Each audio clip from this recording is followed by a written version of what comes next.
I want to get into this whole issue of William Barr, our Attorney General, who was the Attorney General in 1992 when he helped successfully cover up the Iran-Contra investigation, which was on the verge of taking down, as in taking down to federal prison, George Herbert Walker Bush. Lamar Waldron is on the line with us. He is the author of Legacy of Secrecy that I was a co-author on. The Long Shadow of the JFK Assassination, Robert Kennedy, National Security, the Mafia, and the Assassination of Martin Luther King. And Lamar, what new information do we have about Barr specifically and about earlier Republican attorneys general who have obstructed justice to help or protect Republican presidents? There's actually a lot, but before we dive into that, I wanted to basically quickly focus on four things that are in the news today, but I don't see the mainstream media talking about them. And I'm sure you probably covered some of this on your shows, but first off, it's just shocking, well, it's not shocking really, how much the mainstream media and even some liberal media are totally distorting what Mueller said as quoted by Barr in that horrible little brief summary. From all the headlines you would think, Trump, was cleared of any kind of collusion with Russia. But it doesn't say that. It says the Trump campaign, and if you think about it, people like Roger Stone, by the summer before the election, they were not part of the campaign anymore. So the Senate says, the Trump campaign, and then it specifically doesn't say no collusion with Russia. It says with the Russian government. Right. And, of course, we know how the Russian government acts like that. And of course, this is all part of what we're going to be talking about in this half hour. Barr's strategy is just like Trump, just like Bush Sr. It basically all comes from Dick Nixon and Joe McCarthy. This whole it's not just delay, deny, but it's also delay, deny, and distract people. That is why we're seeing the stuff about closing the border. That is why people are afraid about losing their Obamacare. That's a calculated strategy. In other words, if not for those two things, Barr and Trump would both be under tremendous pressure to release most, if not all, of that report. So, but we're going to see, those strategies are just, those go back, many years. So again, I just want to get those 2 points. I can't believe there's no progressive website that has a countdown clock to how long the Mueller report is being held hostage. Oh, it's funny. Louise and I were talking about that last night. Today, I believe, is the 13th or 14th day, and I was saying we should put a countdown clock on our website. You should. Alternate should. Huffington Post. Everybody should, because what they're counting on is just like with Nixon and the way that Watergate happened. 6 months later, he's overwhelmingly reelected, and it's years before you get rid of him. Is that with every day that goes past, the average American citizen who does not listen to your show, who does not watch Rachel Maddow, who doesn't even watch any of the evening news broadcasts, they're getting less and less concerned. So you and I are getting, so we need those countdown clocks. And again, we're only going to know when we get most of the report that, is Mueller another savior that disappoints us? Right. And this, by the way, and Kelly. This, by the way, this is why Donald Trump, came out and said, well, we're going to shut the Mexican border, which seized an entire day's news cycle. And now he's saying, now we're going to give them a 1-year warning, which means that 1 year from now, he'll have another day that he can seize the news cycle. Well, and again, same thing with Obamacare. We're going to, he gives the order to Barr and the people, we're going to, we don't want to support Obamacare. And now it's like, we'll deal with it. Yeah, so it's just that distraction. And let's go back to the guy where it all began, because you're going to be shocked at least one name you're going to hear. If we start back with Richard Nixon, you're going to be shocked at how much that was still impacting Barr's obstruction of justice in the early 90s and even still today. So let's go back, because I'm sure there were Republican attorney generals before 1960 that covered up for Republican presidents and vice presidents. But for our purposes today, let's start with 1960, when it's just well documented that the Attorney General under the administration of Vice President Richard Nixon and President Eisenhower committed obstruction of justice on behalf of Richard Nixon, not to keep him from going to prison or being impeached, but to help him win his election against JFK. And his name was William Rogers. What Nixon did, and you and I have talked about this, but we're going to get a new part momentarily.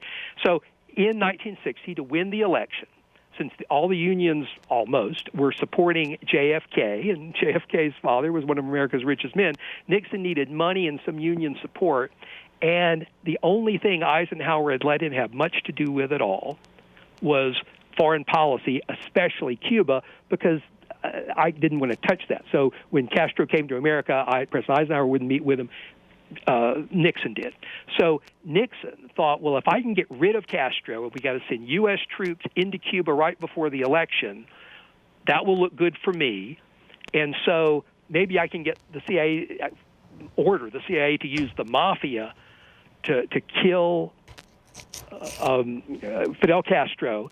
And I can get the mafia doesn't want to see Jimmy Hoffa go to prison or even get prosecuted, so I'll get $1 million from Carlos Marcello and Santo Trafficante and Chicago Mafia, and that will be a bribe to me, and in return, I will get the Attorney General to stall the federal charges on Hoffa, which had only been brought, by the way, because Senator John F. Kennedy and his chief counsel, Robert Kennedy, had exposed Hoffa's close ties with the Mafia. Yeah, this is the Sun Valley land deal.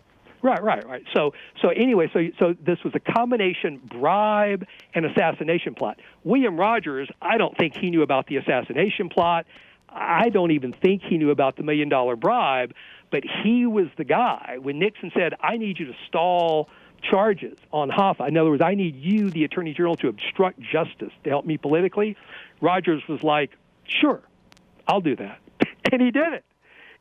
And so Nixon fully expected to win. And so after Nixon lost, because Castro wasn't killed, the plots continued, of course.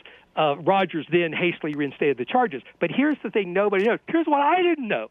Guess who was Walsh's Deputy Attorney General? Guess who was... You mean Rogers is Deputy Attorney General? Right. Rogers, Deputy Attorney General, his Rob Rosenstein was Lawrence Walsh. And Lawrence Walsh was the guy who was prosecuting Iran-Contra in 1992. 20 years later, Walsh would be the independent counsel, now battling against William Rogers, former Attorney General, who was the first attorney for Weinberger, who was the key witness that they wanted to kind of flip. They wanted to prosecute Weinberger, the former defense secretary, to get him to flip, essentially, on formerly vice president, at that time, President Bush. So, in other words... This is amazing. Mueller used to work for William Barr. Well, it's just, and so the thing is, so people were like, well, where did Barr, how is it that they dredge up Barr after more than 20 years to now, infect the Mueller investigation? And again, I'm just saying that precedent was set with William Rogers back starting in 1960. Right. But we should really look at a couple more attorney generals. Then we'll dig into a little more Barr. Sure.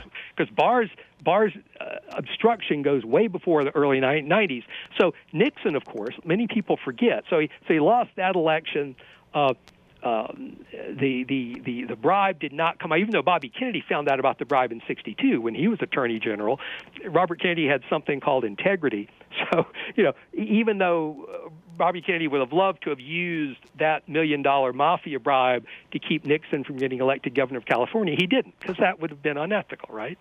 And so, but Nixon gets elected. He commits treason to get elected. You and I have talked about that before. Yep. Right, in 68. Blowing up the Vietnam peace deal that LBJ had negotiated. Right, and there are indications that the guy he made Attorney General, John Mitchell, at least knew about that if he wasn't part of it. Right. And so his first and main Attorney General, John Mitchell, put the treason aside. One of the first things Mitchell does when he becomes Attorney General is to go to the Justice Department and get those files that Bobby Kennedy had written about Nixon's Mafia Hoffa bribe from 1960, because they want to deep six that for sure. But Mitchell is not just Attorney General. Like Barr, Mitchell acts like he is Nixon's personal attorney, not Nixon's Attorney General for the entire country. And it is Mitchell who gives overall approval to not just the Watergate burglars, but there were many other political crimes teams that Nixon had. And so he does all that so much that he eventually becomes campaign manager. Right. And of course, he's doing that while Bush Sr. is getting the townhouse bribe as part of all that. This is by the way, this is are we talking now the re-election of Nixon in 72? Well, we're talking, yeah. So Mitchell went from Attorney General to campaign manager early in 72, the 72 election there. But he was replaced by a guy named Richard Kleindienst. Most people do not realize that Richard Kleindienst, Nixon's second Attorney General, was also convicted, this time not of Watergate charges, but of charges related to Godfather Santo Trafficante, the same guy Nixon had used in those 1960 plots, and Trafficante, two of Trafficante's men, Bernard Barker and Frank Sturgis, were on the Watergate burglary crew. So Nixon had two attorney generals. That brings us to Ford. Ford had an attorney general by the name of Edward Levi, who actually, like Robert Kennedy, had a lot of integrity. So who did Ford turn to for the cover-up? Of course, he had Dick Cheney and Donald Rumsfeld.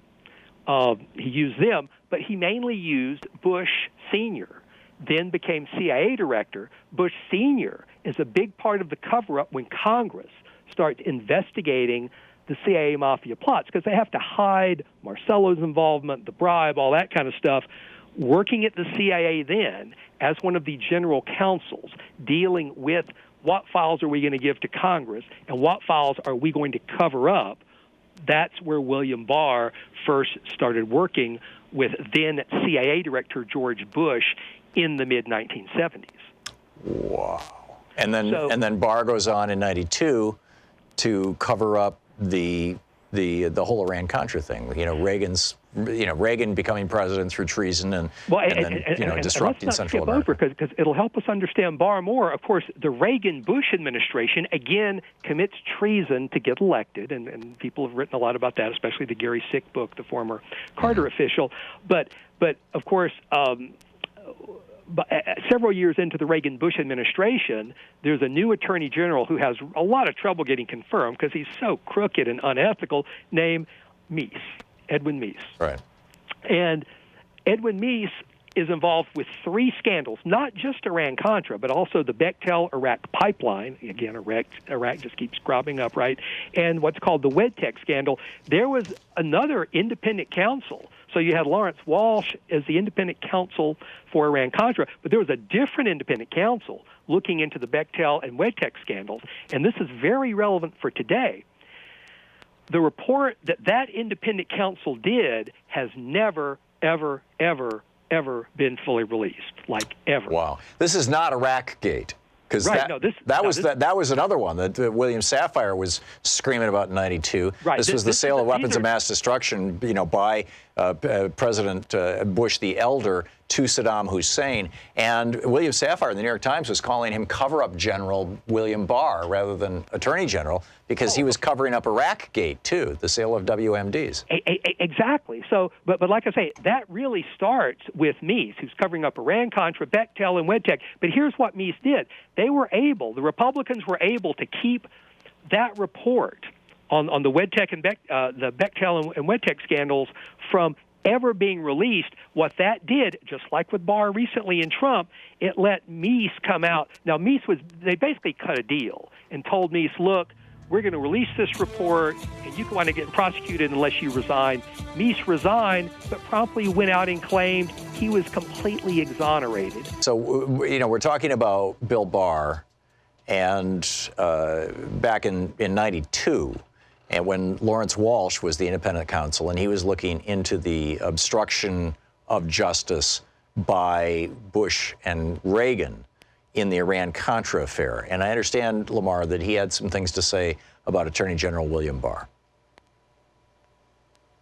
We should note that, and I didn't realize this, do you know what Barr's first role for President Bush was? Yeah, back in the 90s? What it was, he actually helped Bush pick Dan Quayle as his running mate. Oh, my God, in 88. Right. And so we actually go back to, I guess, even before Bush was president, when he was running for the presidency, when he was vice president. And that, to me, is significant. So a lot of people knew about Iran-Contra. There have been televised hearings, all this stuff. So Bush's stated excuse, I think not in public, but I think confided to reporters who then reported it, was that, Bush wanted to get the female vote, and since Dan Quayle was a young, handsome guy, that would get him the female vote. To someone like Bush Senior, women are either mistresses, of which of course he had one, or they're mothers, and there's no in between. Right. So, but Quayle was actually impeachment insurance. That's what he basically was. You can't give the government to this young greenhorn guy from, I forget where, Indiana. Yeah. So, I mean, he's just, everybody said, the idea of Dan Quayle, who would make all these comments, I mean, he was a lightweight, right? Oh, back during those years, I used to subscribe to a newsletter. It came every week. It was printed on a Mimeo machine called the Quayle Report. Right. And it was all about, here's the stupid things that Dan, I used to share them with you, Lamar. I mean, I remember. We knew each other back then. We were working on these books back then. And so, but again, see, that people don't realize, I didn't realize, that was all by design. In other words, Barr knew that Bush, even then, was at risk. And so Barr then became the deputy for Attorney General Dick Thornborough. Now, Thornborough is not in the category of all these other people. I mean, he's done some stuff that I certainly don't agree with, but, he's committing out-and-out obstruction of justice. I haven't exactly found that. Right. But basically, Bush wanted his White House counsel, C. Boyden Gray, to become Attorney General. C. Boyden Gray was way too partisan to ever get confirmed. So basically they took Barr, who was Thornborough's assistant, who wasn't even known as that bright of a lawyer. He was more of an administrator. And so they made Dick Thornborough's assistant Attorney General. That was Barr. But now here's the problem. So the act had to be renewed every few years, the Independent Counsel Act. And basically Barr helped Bush engineer, and members of Congress like Dole, engineer a campaign to almost keep the act from being renewed, which would have ended Lawrence Walsh's investigation prematurely. Yeah. And basically Barr would go up to the Hill and testify that we don't need this. He would threaten, he would tell Walsh, look, unless you back off on some stuff, I'm going to tell Bush to veto the authorization. Wow. Walsh said, and these are Walsh's own words, that Barr was simply outspokenly hostile toward their investigation in every way. And Barr took every opportunity to insult Walsh personally and the investigation, just like Donald Trump. All right, we were just talking about how back when Lawrence Walsh was the independent counsel, William Barr was literally trashing him in the media, testifying before Congress that they didn't need the independent counsel law, things like this. This guy has a long history. He helped pick Dan Quayle as George Bush's running mate as impeachment insurance. Nobody would go after him for Iran-Contra because then Quayle would become president. Is William Barr, if I said Bob, it's Bill, is William Barr committing obstruction of justice himself in real time right in front of us? That's what I think, because it's clear to me Lawrence Walsh, who I think because maybe he had suspicions about what happened back in 1960. And by the way, though I've never been able to confirm it, NPR once reported Lawrence Walsh's law firm helped to incorporate, or did incorporate, the secret CIA airline whose plane got shot down that uncovered all of Iran-Contra. Air America. Yeah, well, it was actually, I think, Southern Air Transport. Oh, okay. It was the same kinds of thing. But so I think people thought Walsh would be easier on Bush and Reagan than he was. It turned out, again, Walsh had integrity. And so, but from Walsh's description in his own book that I highly recommend to folks, called Firewall, it's clear that Walsh is being extremely diplomatic when he doesn't use the term obstruction of justice, but based on everything that I read that he says, and of course that includes the pardons. At the time, so wait a minute, Lawrence Walsh wrote a book about how Bill Barr was messing with his investigations? Well, basically, he wrote Firewall about the whole investigation, but the passages about William Barr are just amazing. And get this: at the time of the pardon, so Bush loses the '92 election to Clinton, and then there starts to be a lot of speculation about pardons. And again, this is another prediction for the future, just like Trump's victory and that horrible massacre in in Las Vegas with the bump fire machine gun device is there was a careful publicity campaign coordinated with Barr and Congress and a lot of people through the news, Sunday talk shows about the pardons. But at the time of the pardons, White House counsel C. Boyden Gray kind of took I'm the one who advised Bush that this would be fine. Now these are the pardons in '92 that shut down the Iran-Contra investigation that Bush did, that Barr recommended. We have just 1 minute, by the way, Lamar. I'm sorry, what? We have just 1 minute. It kept Bush from being prosecuted, but C. Boyden Gray, when he called Walsh to tell him about the pardons, C. Boyden Gray, the White House counsel, did not even know who was being pardoned, aside from Weinberger. So It's clear that all of that advice came from Barr. So when Barr wrote his 19-page letter to Trump, basically his job application for an attorney general, not Trump so much, but all the people around Trump who did have that deep political knowledge, they knew, look, Barr has kept an earlier president from getting impeached, from being prosecuted after he left office. And his letter basically said, look, you can't even investigate a president for obstruction.